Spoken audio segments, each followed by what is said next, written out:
We begin at the end of World War I. After the defeat of the Central Powers, harsh conditions are imposed on the vanquished. Austria-Hungary and the Ottoman Empire are dismantled. As per the Treaty of Versailles, Germany loses its colonies and many territories. This particularly benefits Poland, which is recreated and obtains access to the sea, cutting Germany in two. The German army must be limited to 100,000 men without heavy weaponry or an air force. Finally, Germany and its allies are held solely responsible for the war and must pay all reparations. The German people see the treaty as humiliation. The only consolation for the country is, as there was no fighting on its territory, that its infrastructure and industry are intact. Meanwhile, the victors do not unanimously agree on the treaties.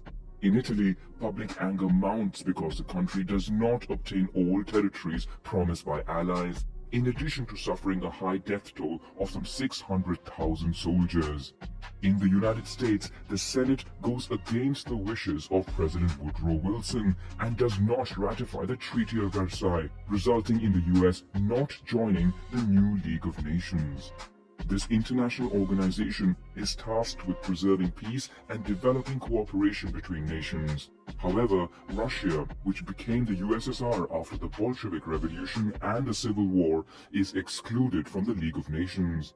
Weakened and frustrated by the loss of European territories, Russia finds itself isolated as the West fears an expansion of communism. The United Kingdom focuses on its immense empire, which covers almost a quarter of the land surface of the planet. France, the northern regions of which are particularly hard hit by war, finds itself without strong allies in the effort of upholding the Treaty of Versailles, which is rejected by the German people. In Germany, high debt and speculation on the mark causes hyperinflation. The country slows down payments for war reparations. In reaction, France and Belgium, which count on these payments for their own reconstruction, send troops to occupy the Ruhr, a rich industrial region. Hyperinflation reaches its peak. $1, which in 1914 was worth around 4 marks, in November 1923 trades for 4,200 billion marks. Some banknotes become less valuable than the paper on which they're printed. The United States and the United Kingdom propose a plan to adjust German debt and grant credit to the country so that it can revive its economy. The United States then lends to Germany, which resumes payment of war indemnity to victors, which themselves are indebted to the United States by buying arms and equipment on credit during the war. The United States thus becomes the backbone of the world economy. After a year of reforms, Germany returns back to growth. Tensions ease and the country is even admitted to the League of Nations. The global economy booms, with the United States leading the way. The abundance of raw materials and the development of assembly line work in factories accelerates production and lowers prices. In Italy, Mussolini's fascist party obtains full dictatorial power by banning all other political parties. In New York, the Wall Street crash takes place and causes the most severe economic crisis of the 20th century. Its repercussions are global. Germany is badly hit, with 30% of its population rendered unemployed and poverty exploding. The government in power is held responsible for the situation, fueling the rise of extremism. In the legislative elections of 1932, the far-right NSDAP, also known as the Nazi Party, wins. Its president Adolf Hitler is placed as head of government. In a short time, he eliminates all opposition and seizes absolute power. The Weimar Republic is replaced by the Third Reich. Hitler's ambition is to unite the German peoples, who he considers superior, into a great nation. He wants to annul the Treaty of Versailles and annihilate Jews and Marxists. The country leaves the League of Nations, stops war reparation payments, and reinstates compulsory military service. In reaction, France and the United Kingdom muster weak protest. Hitler sees this as an opportunity to massively revive German military industry. In 1935, Italy launches a policy of colonial expansion. Its armies enter Abyssinia, an independent country and member of the League of Nations. Despite occupying its capital, Italian forces faced continued resistance, and the exiled Emperor of Abyssinia would never sign an armistice. In Spain, a civil war pits Republicans against the nationalists of General Franco, who has the military support of Italy and Germany.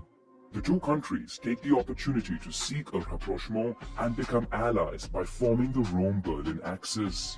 Germany also signs an alliance with the Empire of Japan, which invaded Manchuria in 1931. Japan now takes advantage of a civil war in China, pitting nationalists against communists by declaring war on the country.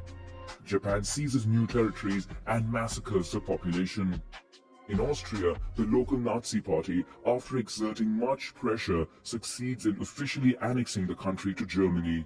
Hitler now wants to seize Sudetenland, a Czechoslovak territory where 3.5 million Germans live. France and the United Kingdom, trying to avoid a new war, betray their Czechoslovak ally by authorizing the invasion of the territory. 6 months later, however, Germany violates the agreement and invades the entire country. Slovakia becomes a German satellite state. Hungary, which lost 2/3 of its territory after World War I, allies with Germany. Hitler now eyes the Polish corridor. An ultimatum is issued to Poland, which rejects it. France and the United Kingdom then announced they would support Poland in case of a German invasion. Meanwhile, Italy invades Albania, while in Asia, a border incident between Manchukuo, dominated by Japan, and Mongolia, a Soviet ally, is followed by a battle between Japanese and Soviet armies. Despite its alliance with Japan, Germany does not intervene as the country is preparing to invade Poland. Germany even signs a non-aggression pact with the USSR. A secret protocol delimits the spheres of influence of the two powers in Poland and in Eastern Europe. After its defeat, Japan abandons its westward expansion and instead focuses attention to the south. On September 1, Germany attacks Poland without a formal declaration of war. In reaction, France and the United Kingdom declare war on Germany. Polish armies are quickly overwhelmed by Germany's new combat strategy known as the Blitzkrieg. It involves concentrating maximum force on certain points to quickly break through a front line, surrounding enemy pockets and neutralizing them. Despite German forces being concentrated in the east, Allies do not take advantage and remain stationed at the borders, instead preparing for attrition warfare as it did during World War I. The Soviet Union, in accordance with the Molotov-Ribbentrop Pact, invades eastern Poland. The two powers prevail and occupy the country. The USSR then focuses on Finland. When the latter refuses to renegotiate the border, which Russia considers a threat to Leningrad due to its proximity, the Red Army begins an invasion. But it faces greater resistance than expected, and despite its clear numerical superiority, the USSR struggles to win. Finally, peace is signed and the border is pushed back. But the Winter War proves to be a fiasco for the USSR, which does not go unnoticed by Hitler, who sees it as a weakness of the Red Army. In the West, the Allies threaten an important iron supply route which passes through Norway and supplies 50% of German industry. In reaction, Germany invades Denmark and Norway. Maintaining its momentum, the Reich launches an invasion of Benelux. The French and British, who fear a new Schlieffen Plan similar to World War I, send quickly a large part of their forces to the north to form a common front with Belgian and Dutch armies. But Germany, as it did in Poland, launches a blitzkrieg. After massively bombarding a weak point, its panzer tanks pierce the front line and head for the sea, which they reach within a week. 1.5 million Allied soldiers are surrounded. In a few days, more than 330,000 British and French troops are evacuated via the port of Dunkirk, which is taken over on June 4. German armies then charge Paris. Italy takes advantage to declare war on France, opening a new front in the south.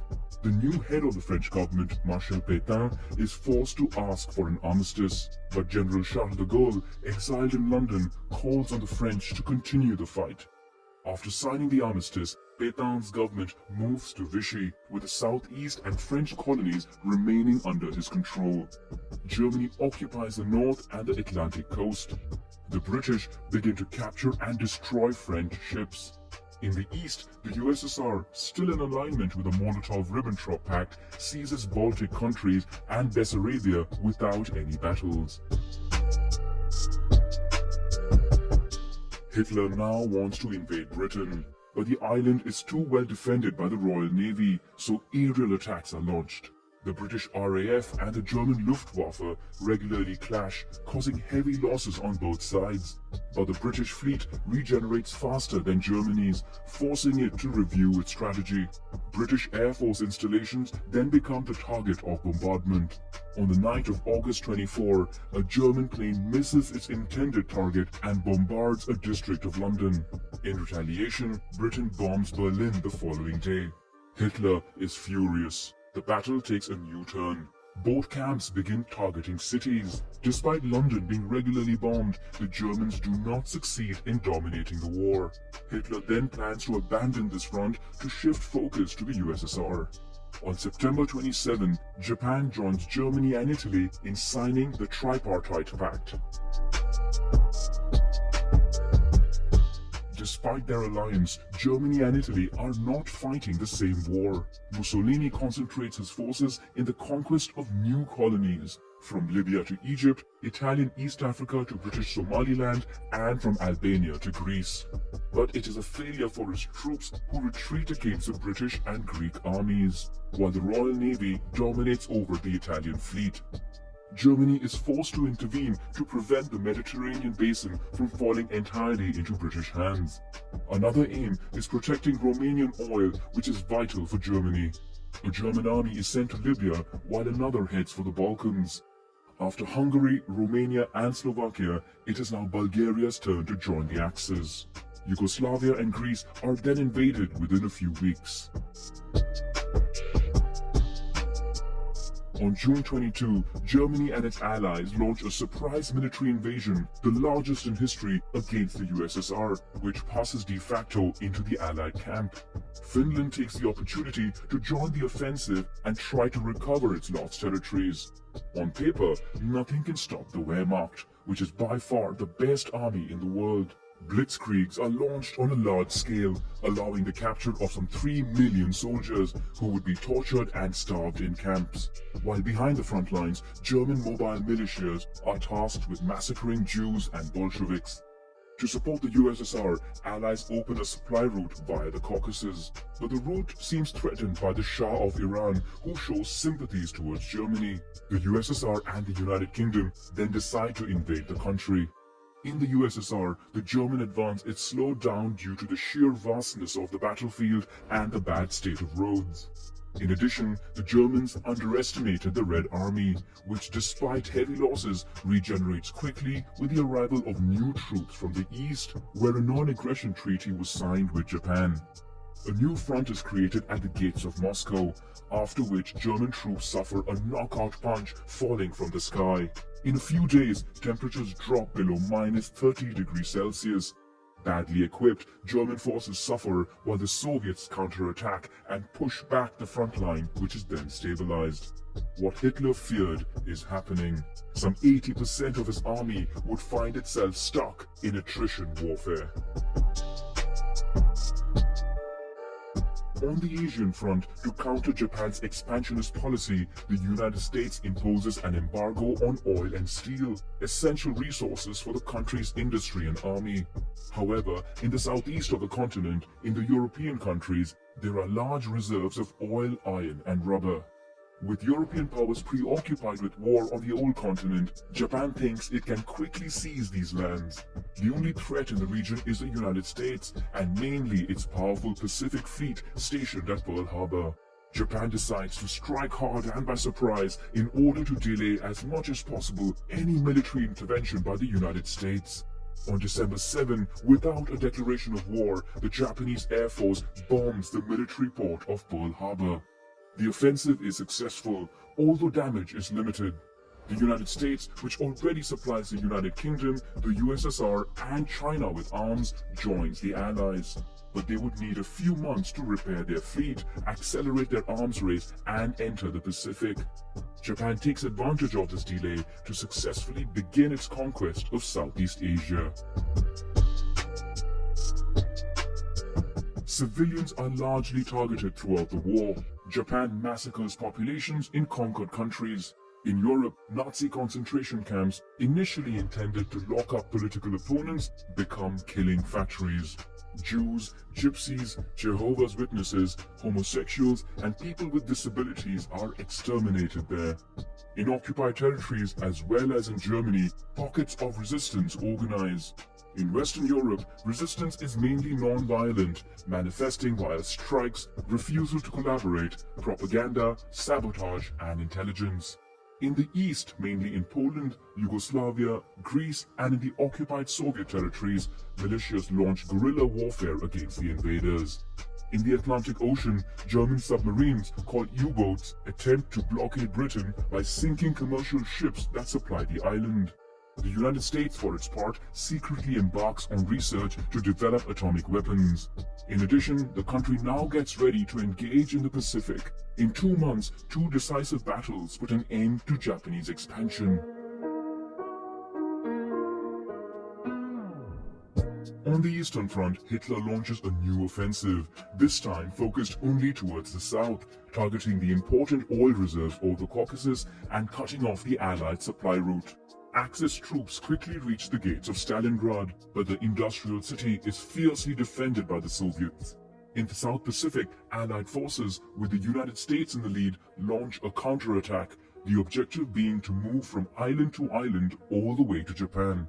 In addition, the United States uses submarines to sink ships that transport resources to Japan. In Egypt, British troops win a decisive battle that definitively pushes Italo-German forces out of the country, while in the West, an Allied landing allows the rapid capture of French colonies. In retaliation, the Germans and Italians invade Vichy France. In the USSR, as the 6th German Army managed to seize with great difficulty 90% of Stalingrad, a Soviet counterattack takes place outside the city. They drive out Romanian troops who form the rear flanks and surround the 300,000 German soldiers in the city. After 2 months of resistance, they are forced to surrender. In Africa, the last Axis troops are defeated. The Allies control the continent and now set their sights on southern Europe. A first landing takes place in Sicily. On the Eastern Front, Hitler tries to maintain the upper hand by launching a new offensive on Kursk, which leads to the biggest tank battle in history. Under pressure, Stalin urges his allies to open a new front in the West. The United Kingdom and the United States first want to weaken and demoralize Germany by intensifying bombing of industrial centers and cities. Hamburg, the country's second city, is largely razed to the ground. In Kursk, despite heavy losses, the Soviets prevail and gain the upper hand over the Germans. In Italy, after the fall of Mussolini, a British landing threatens the country.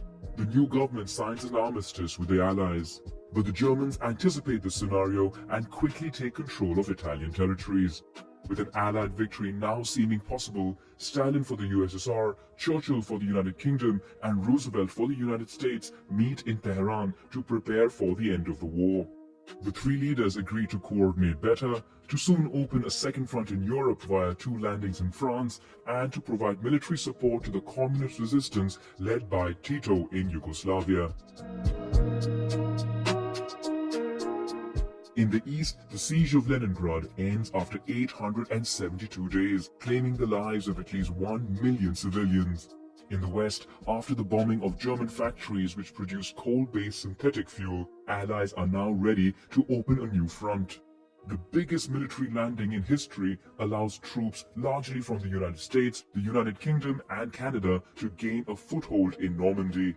While the USSR, for its part, launches a huge offensive which in 2 months pushes the Germans back by 600 kilometers. In France, while a second landing takes place in the south, General de Gaulle enters a liberated Paris. On multiple fronts, Allied advances liberate countries one by one. Only the Yugoslav resistance drives out the German troops of its own accord. Again, Stalin, Churchill and Roosevelt come together to prepare for the post-war period. Roosevelt obtains the future creation of the United Nations, which would replace the League of Nations. Countries that declare war on Germany before March 1 would be allowed to be part of it, which causes a wave of war declarations with little consequence. It is also decided to recreate Poland, but Stalin refuses to cede conquered territories. Polish territory would therefore be moved to the west to the detriment of Germany, which itself would be divided and occupied by the victors. The USSR swears to also declare war on Japan after Germany surrenders. The last 4 months of the Reich proved to be the deadliest. In concentration camps, on battlefields, and among populations, on average 30,000 people die every day. Berlin is finally surrounded by the Soviets. Hitler, who had taken refuge in his bunker, commits suicide 2 days before the fall of the city. The capitulation of the Third Reich is signed in Reims on May 7 and ratified in Berlin the following day. In Potsdam, the victors decide the fate of the vanquished. Italy loses its colonies. Germany, as expected, is divided and occupied, while the east of the country becomes Polish. The new frontiers of the continent would result in large-scale ethnic cleansing. Polish and German minorities would be driven to their new country. Finally, an ultimatum is issued to Japan, demanding its unconditional surrender. Japan ignores the ultimatum. The country is heavily bombed by the United States for several months. More than 60 large industrial cities had already been devastated. The United States then drops 2 atomic bombs on the cities of Hiroshima and Nagasaki, while the USSR begins invading Manchukuo, southern Sakhalin, and the Kuril Islands. Finally, on September 2, Japan surrenders. The country would be occupied by the United States until 1952. In the West, the USSR and the United States agree on the provisional division of Korea. Finally, in Indochina, the French regain control of their former colony but face opposition by some Vietnamese groups claiming independence.